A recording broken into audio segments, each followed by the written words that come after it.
Hi there, welcome back to another quick and easy landscape painting. I'm wetting the top, like the top 2/3 of the page, and I got a slight decline coming down the other side here. I'm working on a 140-pound piece of watercolor paper, and I'm going to put in a little bit of blue here for the sky because it's finally spring here in southern Ontario. And there's finally some blue sky instead of it being gray all the time.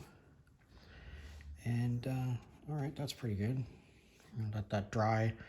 Don't try to change it too much. I'm not going to clean this brush out. I'm going to put it right into the Payne's gray. And I'm just going to add a tree line back here in the far background. And when your page is laying flat like this, the water or the paint won't migrate too far away from the spot that you're putting it in. So I'm going to put in a little bit more there. Okay. And then I'm going to take this brush and I'm going to rinse it out really well. Knock most of the water off there. And I'm going to pick up this green. This is sap green. I'm going to put the sap green into those trees because I want to allude to the idea that it's springtime and there's a little bit of growth going on back there in the background. Now I'm not going to rinse this brush out or anything. I'm going to pick up this sienna and I'm just going to tap it in a few places. All right, just like that. Don't do any more than that to it. Now, there's still all kinds of pigment left on this, so I'm going to just put this across here, and you'll see it has this bluey gray, green brownish sort of tinge to it.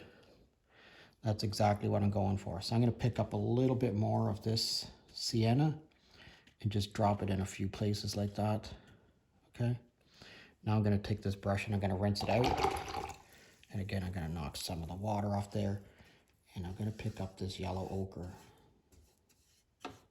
Quite a bit of yellow ochre. And I'm going to put it right across here. Just like that. And a little bit more yellow ochre in here. Because it's spring, we're going to put a little bit more green into that. Okay, so now we've established some good amount of light areas or areas where growth might be happening. And so now we need to put in some dark. So I'm just going to touch it like that in a few places. I'm going to set this brush down now. And I'm going to pick up my number 1 watercolor brush that I've sharpened the point on. And I'm going to draw into the paint, and I'm just going to scribe some lines in.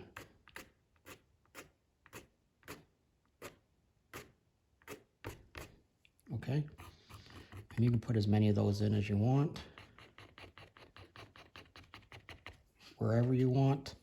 See how this in the background has already started to turn into this sort of very cool looking tree line back there.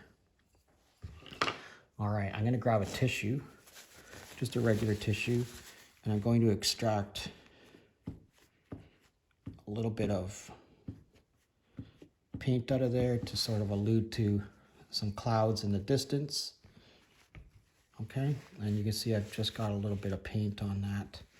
So you just want to extract a little bit. Okay, now let's let this dry and then we'll come right back. Okay, so that dried up really well. I have here some sienna that we're going to lay across here. And we're going to lay across here. And you see how I'm flicking at the end there to get that sort of that scratchy kind of a sound. I'm going to go right from that sienna. I'm not going to rinse this brush out. I'm going to pick up this yellow ochre and introduce it.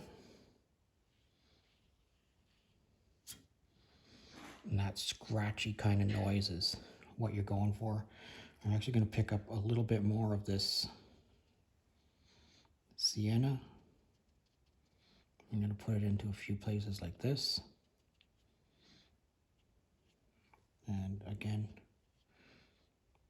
a few places here. See that how that's all sort of started to blend together like that there? That's what we're going for. And I just picked up some more pigment and I'm putting it in there. I'm going to grab my #1 watercolor brush again, and I'm going to draw through that.